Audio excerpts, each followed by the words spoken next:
The ultimate fishing experience is brought to you by Lund Boats.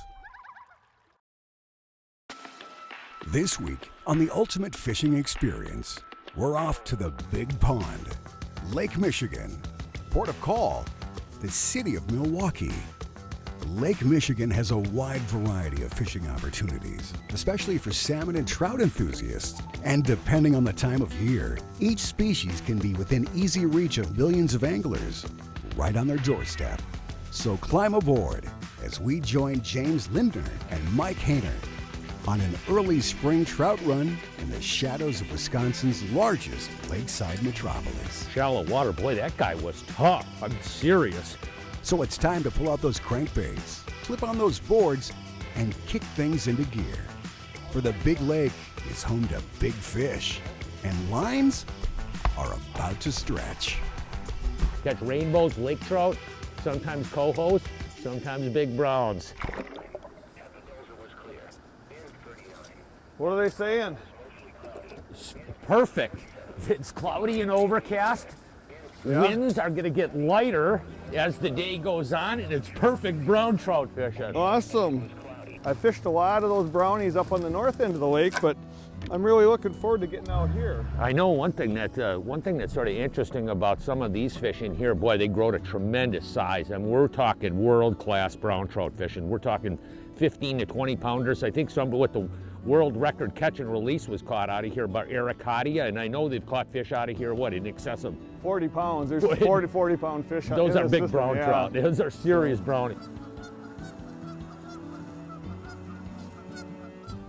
Water temperature is 46 degrees. Realistically, these fish can be just about anywhere right now. Right, yep. The big thing is about this area here, they stock a lot of fish in here, as they do in many areas around the Great Lakes, because this isn't the only place where you catch a lot of big browns throughout the Great Lakes region. Right. Yeah, they're, most of the ports around stock fish, but this one here, they dump a ton of fish in. Yeah. I mean, your odds are pretty good at catching fish, and with the water being a little warmer, like you say, they're going to could be in the harbor outside. We're going to be doing both casting and trolling. Okay. And we're going to start out casting. The last time I was here, right at the mouth of this breakwall, we are actually catching king salmon in here. And it was in midsummer, and they had really strong offshore winds, and what it does is it vacuums in the cold water and blows the warm water out and pulls the salmon and the trout really up, really relatively shallow, even in midsummer. The interesting thing is about this area here, you can catch a lot of fish throughout the entire year. When fishing such a massive body of water, timing is often everything. Fish have a lot of space to roam and search for their food. Hit it right, and it can be real smoking, like the king salmon run I experienced here a few years back. Some offshore wind brings in some cold water, it brings in the bait, it brings in these predators. Hit it wrong, you quickly realize it's time to make adjustments. After a few hours of casting the breakwalls in front of the harbor, it was clear the number of brown trout we were hoping to catch were just not here. Time for Plan B, covering water. Nothing beats trolling planer boards to spread out multiple lines away from the boat in search of roaming fish. Closed captioning brought to you by Mercury Marine, #1 on the water. One of the really keys to salmon and trout fishing is speed and matching the correct speed with the bait you're fishing. Right now we've been fishing a crankbaits, and it seems like what, Michael, about 2.2 to 2.2 to 2.5 has been it's pretty about key. The right speed. But the thing is, at different points in time, these fish can be sort of really particular when they're hitting spoons. Spoons you can actually, in many cases, fish slower. So the whole key is to really, once you get tuned in and realize what the fish are willing to bite and duplicating that's the key with this whole rodeo. Matching what the fish are biting, speed and action.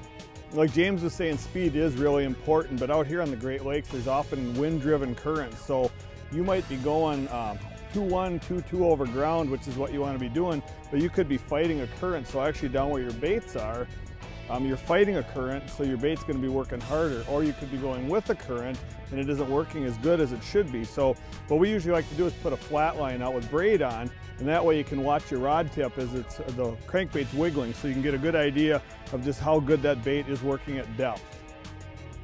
And the cool thing that what Jim and I are doing is we're basically using the same rod and reel combos and everything for casting and trolling. So it isn't like we have to have a separate set of rods for trolling and a separate for casting. We're just using a 7-foot long medium action spinning rod with either 8-pound Suffolk Siege, or we've got some 832 Suffolk braid on there too, and we've been putting an 8-pound fluorocarbon leader on. But whether we're casting or trolling, we're using the same rig, so it's kind of neat. We can just go back and forth from spot to spot, technique to technique, and use the same stuff. So I'm just making a big long cast, about as far out as I can cast it, clicking the bail, grabbing the line, and I got these little mini boards that work great on these light spinning rods. So I am basically just taking the back pin, clipping it in there, going up top, doing a deep clip in there, and then I'm just letting 40 to 50 yards on the board out, and I probably got 50 to 75 out behind the board. And then when I put the inner board in to run inside of it, I'll make a shorter cast, maybe put 40 feet of line out behind the board, and then maybe another 10, 20 yards line off the rod holder. So we got them staggered. And I'm gonna run a 5th line, a flat line off the back, and typically I'll run a little bit deeper running crankbait like this down deep husky jerk. This will get down, I'd say 15, 16 feet. So it's just kind of nice to run up the middle for a 5th line. Here, wait, whoa, whoa. Is there a fish? So, yeah, another fish on, stop. I like where we got a little bit of a program going here. That's one thing that's so critical with any type of salmon or brown trout fishing, is the duplication of where the fish are at. And that's sort of interesting because in this case, the fish can be, you know, what depth level the fish are at. Sometimes these fish can be really high in the water column. Right now, it seems like these smash shads where the baits are running about 10 foot down. We've been holding the boat in anywhere.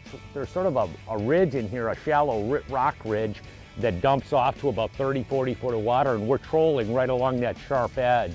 Okay. The other interesting thing too, you're talking about replication, guess which one that's on? Whitey? Whitey. Yeah. So we've had the various colored baits out in that one white one. Well, we may have to get another one out. I think we're gonna do that. That's one thing you were saying about how many different, with these, a lot of salmon fishermen and trout fishermen, you carry really duplicates of crankbaits for that exact reason, because the fish can become so selective on what they're willing to bite on. Boy, this guy here, He's digging hard, yeah, like a lake trout. Well, yeah, I know. Which is still cool, because lake trout are really neat fish. Where is he? Can you kick us around, Michael? Go to the left, and then we can get him away from all these other rods. Wow. Ooh, that's a horse. Yeah, it's a big sucker. Look at that guy. Wow. Man, that's a beautiful fish. He's no, I know. Pretty. Wow, what a gorgeous fish, huh? Look at that thing. What a beautiful fish, man. Wow. And light line, you got your hands full, don't you? Yeah. There he goes. There we go. All right, we'll do it up here. I know, I've been trying. I know I did. This is actually pretty light line. What? I'm sorry about that. I only got 10 on here. Wow. You're really making this a lot of work, you know that? I don't mean to. That's a huge fish. Really dog and pony in them, aren't we? I know. There you go. Okay, well, let's get him, Michael. Yeah, get him this time. Can you get him? There you go. Okay, yeah, leave him in the water right there and bring him back here. Okay. Look at that guy there. That's a beautiful fish. Look at that. Come here, buddy. There we go. Look at that thing. Gorgeous lake trout. Shallow water. Boy, that guy was tough. I'm serious. It's a beautiful fish. Thing is, you catch brown trout the same size in here as well. We'll get her back in the water. Boy, is that beautiful fish, though. Look at that thing. No question about it. Spring is really prime time for a lot of Great Lakes fishing. It really is. A lot of different species. You catch lake trout, big brown trout, rainbow trout, all different species. Well, that was fun. Get back on the troll.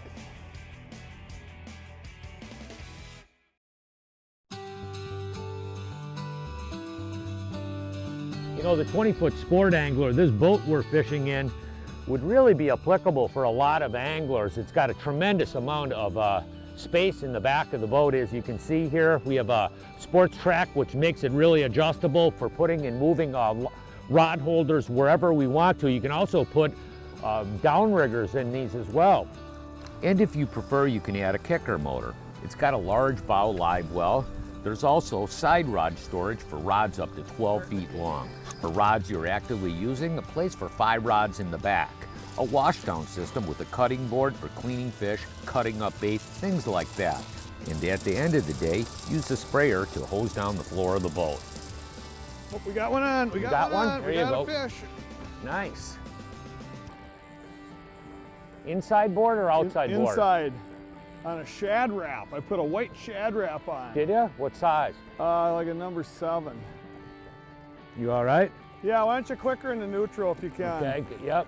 I think we're good so far, Jimmy. I'll just keep on rolling. You want me to lead this other one or clean this rod Oh, off? why don't you clean this one up too? Might as well give us a little. Oh yeah, but Yeah, still you have the same amount of fluoro on the end there. It's still only 8-pound fluoro, you know. Yep, yep. I think he's buried the board here. Oh, you know what? I was wrong. What? It's on the white. The It's what? on the little white smash shad we just put on. Oh, is that right? Yeah. Oh, Yeah, that's nuts. Smash Shad's been producing. All right, now if you can just give me neutral, that'd be awesome. Yep. See a board. I wonder if we. There's no way Where's we the could board have at? Are you sure we didn't might have loop? lost it. Yeah, I don't know how that's what I'm thinking. How that's possible though. It's clipped on. What I'm doing is just kicking the boat in and out of gear, keeping our lines out straight so we didn't have to clear that whole side. Hopefully we'll be able to land this little rascal. And sometimes you get double headers doing this. I like catching lake trout. They're fun. I'm really big. I'm big on whatever's biting. That's what I'm big on. All right, I'm gonna get this guy back in the water, Yeah. I guess. We'll keep moving along Yeah. here. Oh man. Yeah, he's a beauty. Oops. That water's cold. They stay pretty good There in we that go. stuff. Nice. Big, Gone? big knucklehead. Boy, you can see him go way down. A big knucklehead? Okay. Well, so another one on the white one. So this kind of fishing, it's sort of a crankbait junkie's dream doing this kind of stuff. It's like between Jimmy and I think we got like 10 or 12 boxes of crankbaits along, right? Between all shad wraps, smash shads, BX minnows, the floaters, everything. But the reason is, you know, you got to find out what the fish want to bite. Numbers of lures is pretty important in this game. All right. I'm not even going to tell you what lure it is. I know what lure it is. Yep. That's like beyond ridiculous how much that works. The interesting thing too, their outside board. Yeah. I mean, some number of them have been on that outside board too.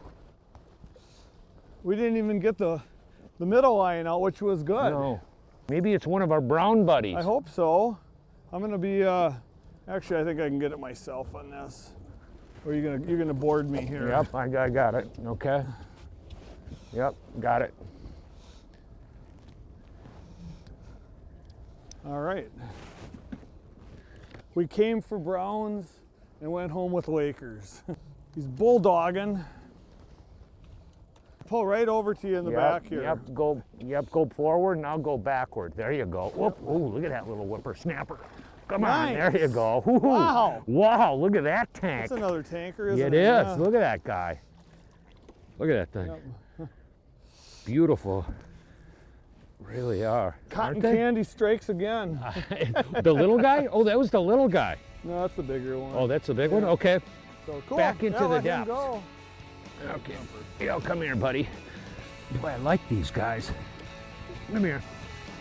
Boy, they're beautiful fish. Oh.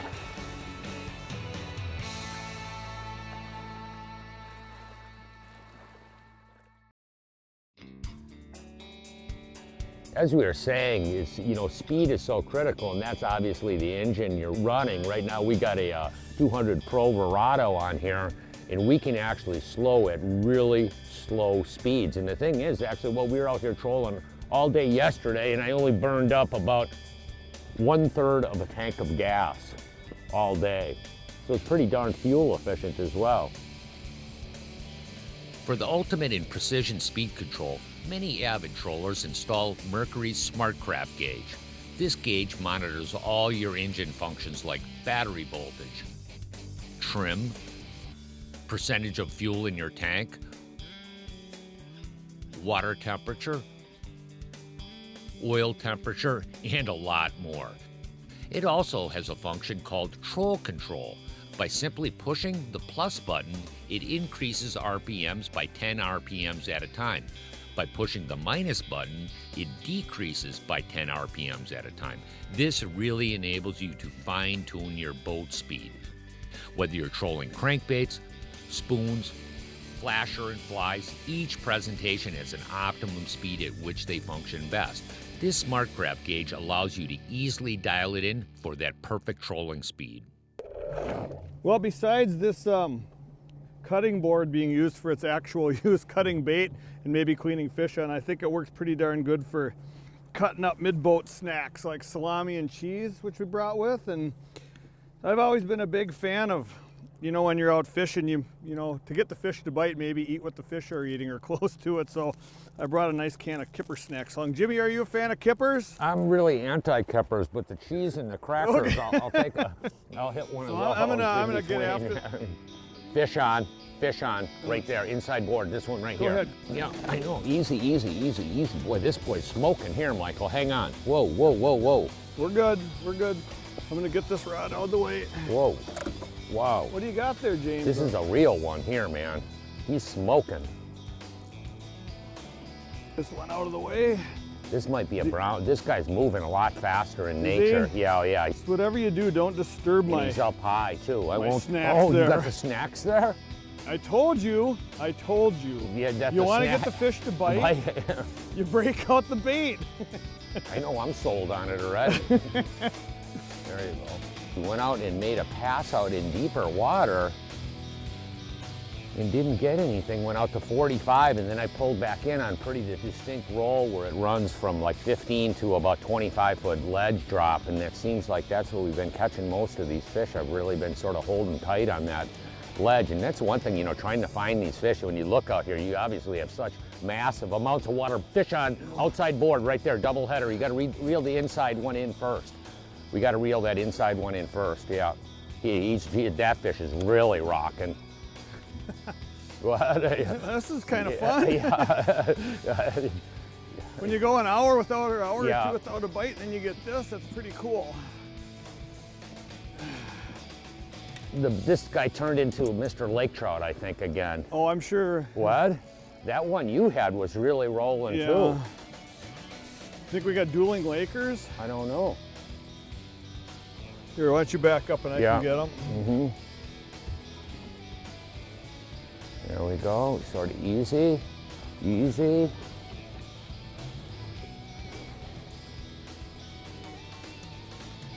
There we go. Huh. I like that. Boy, we got the conditions right now, flat calm. You don't get this a lot out here. No, everything's I know working. one thing, you know, usually when it gets real flat calm like this, a lot of these salmonids will get really tough. I mean, the trout can be really tough bite, but realistically, I'd almost like to take the flat calm conditions just for fishing. It's so comfortable.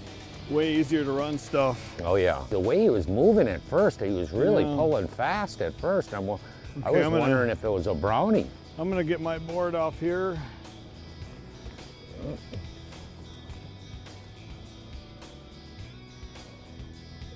Let's see what this guy looks like.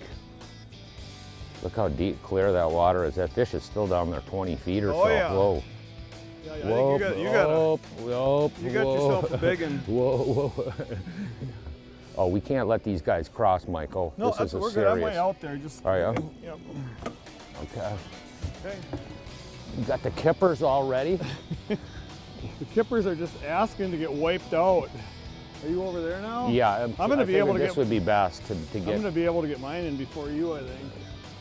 I'm gonna net mine and throw them in the tank for now. This one's really pretty. Boy. I want to get a picture of him before we're done. There we go. There we go. Wow, look at that guy. Whew. Beautiful fish. Look at that thing. Yeah, he's a pretty one too. Long one. Look at that thing. Wow, wow, look at that thing. Gorgeous. You ready? Yeah, we are. I think he is. Wow, look at that thing. Awesome. Oh, there he is. Wow, that's a beauty, look at that James. guy That's there. a beauty. Wow, that's a beautiful animal there. Wow. That's Well, a pair to draw to. You know, we actually came here to catch big brown trout, which we haven't been doing that well. I don't know if we just haven't fine-tuned the right baits or speed or location, but these guys have really been sort of filling in the void. That's a cool thing about early season fishing on the Great Lakes. You catch rainbows, lake trout, sometimes cohos, sometimes big browns. Yeah, the Lakers really saved the day. So let's get these back so we can get after the kipper snacks. Yeah.